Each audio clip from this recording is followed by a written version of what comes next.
What is the positive and negative type of the blade? Positive and negative type of blade refers to the number of front angles of the blade. This is a positive turning blade. This is a piece of duplicate turning blades as can be seen. The negative turning blade is symmetrical up and down. Generally, it can be used on both sides. Positive turning blades can only be used on one side, but positive turning inserts have sharper blades. Sharp cutting edges have less cutting force. Less heat is generated. However, the strength of the blade is relatively weak.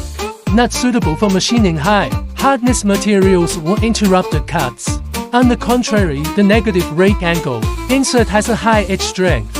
It can withstand large cutting forces and impacts.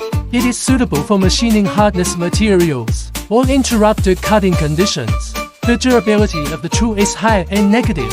However, the cutting force is larger. The cutting process is comparatively laborious.